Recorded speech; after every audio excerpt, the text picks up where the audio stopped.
The Mandalorian and Grogu is slated to be the first Star Wars movie in 7 years.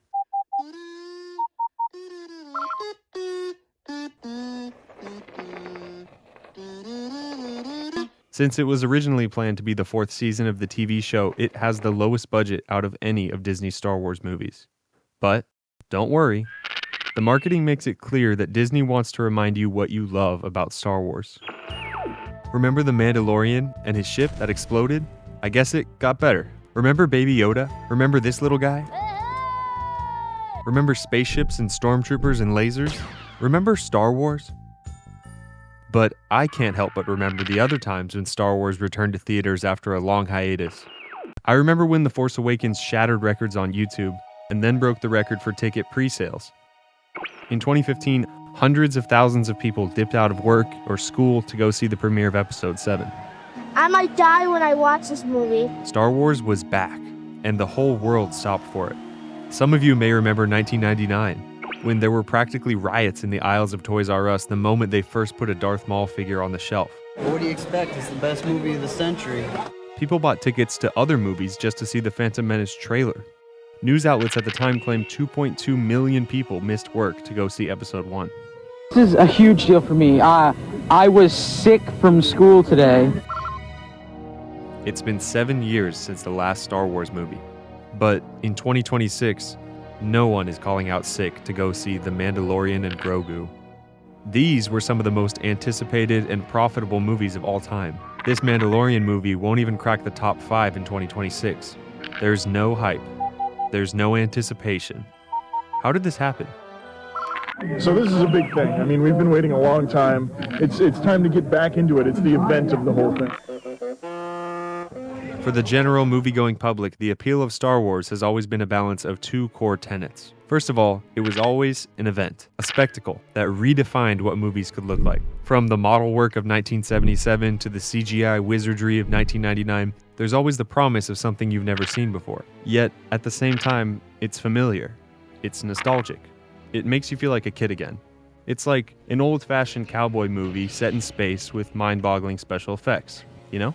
A reviewer from all the way back in 1977 put it this way. Douglas Kiker, NBC News, Washington. Star Wars, an old-fashioned cowboy movie set in space with mind-boggling special effects. Exactly. Star Wars is like a childhood friend you haven't seen in a long time. It's new, and it's old. It's tomorrow, and it's yesterday.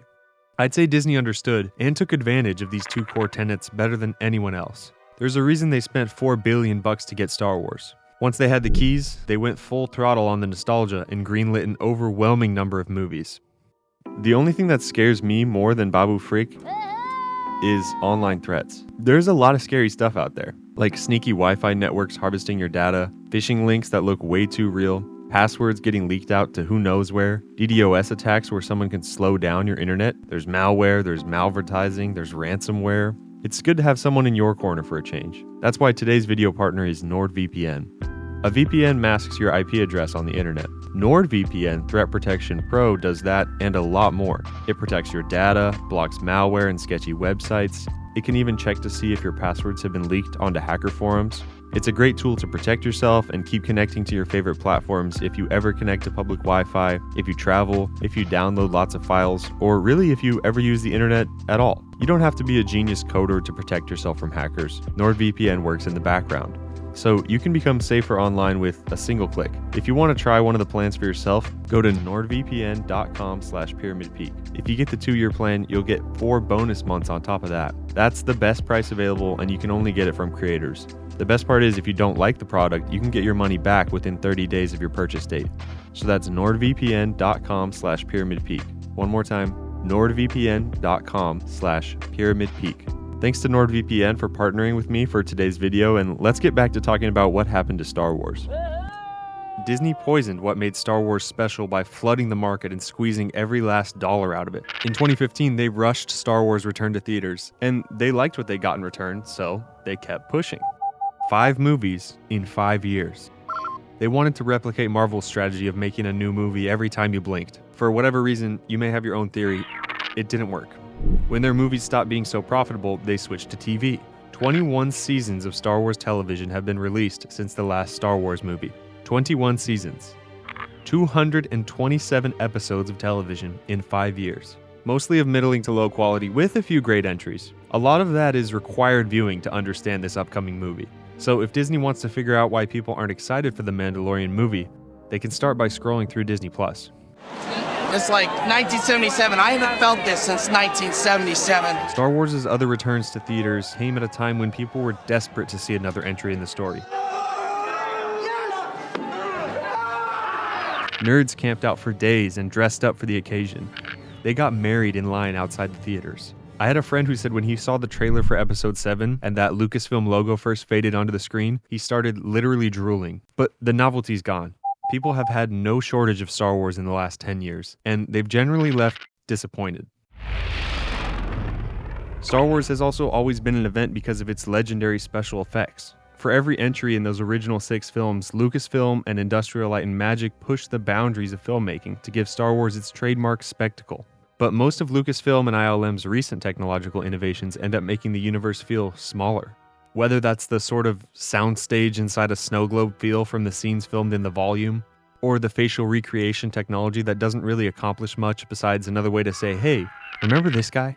Plus, when it comes to the Disney Plus shows, any alien planet shot on location looks like they just found a big pile of rocks outside of Los Angeles.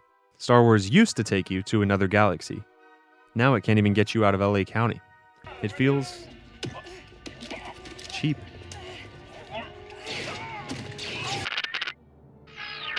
Then there's the whole nostalgia thing.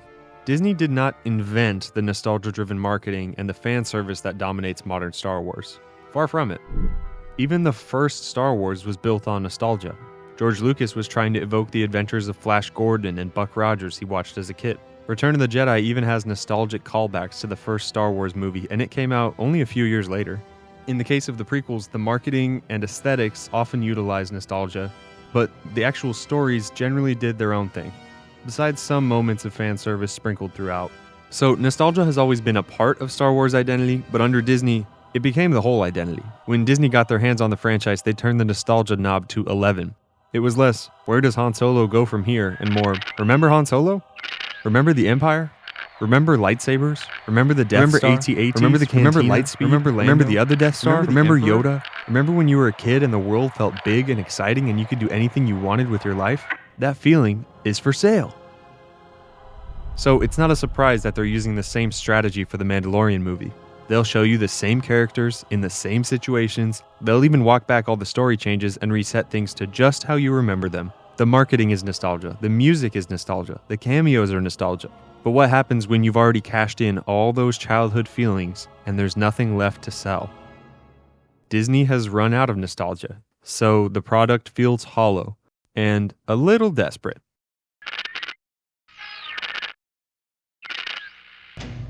I can bring you in warm, or I can bring you in cold. It's ironic that Star Wars' flat return to theaters is going to be The Mandalorian. It wasn't too long ago that this character felt destined to save Star Wars. He is the chosen one. You must see it. Okay. The Mandalorian was the flagship series that launched Disney+. At the time, it was a completely new story that didn't rely on constantly throwing fan service and nostalgia dodgeballs at you. In 2019, The Mandalorian was a breath of fresh air. In 2026, it's content. Dare I say, streaming slop. Nothing more than reheated leftovers of a TV series, slapped together and shipped to theaters. It's the least risky thing Disney could do. So, now what? Unfortunately for Disney, they have to wait. Star Wars is still a huge cultural touchstone, but it needs some time to recover from the last 10 years of abuse. So, for the younger fans and the super fans, keep making a cartoon and a video game and a book here and there. But for the general audience, it's time to stop. No movies, no big live action shows. Let it rest. Let people miss Star Wars again. Wait 10 years. In the meantime, Lucasfilm can create an original franchise to prove that they still got it. Star Wars, see you in 2036. Then, come back swinging. First of all, nostalgia needs to be put back in its rightful place. It's great that people love to see lightsabers and droids and Wookiees, but Star Wars' comeback needs to prioritize giving us something new to fall in love with, instead of just waving beloved characters in front of our face. Beyond that, throw so much money at it. No TV budget, don't use the volume, don't use some hiking trail within 30 miles of LA just to avoid paying for everyone's travel fees. Don't throw a puppet around and call it special effects. Really? That's all you got? In other words, follow Andor's lead. That show is the exception to the trends I've discussed here. When Star Wars hit theaters, it was mind-blowing. When The Phantom Menace came around, it did things no one had ever done. When the world is ready for Star Wars to make its comeback, it needs to be unlike anything we've ever seen before. People will be beyond ready to see an Episode 10 or an Old Republic trilogy. That will be an event people will call out sick for. Obviously, no one at Disney or Lucasfilm has the luxury of planning like this. They have to turn a profit now or they'll lose their jobs. They're not making a long-term plan to revive the brand in the late 2030s. But a few more flops might leave them with no choice. So for now, it's time to freeze Star Wars in carbonite, because this feels empty.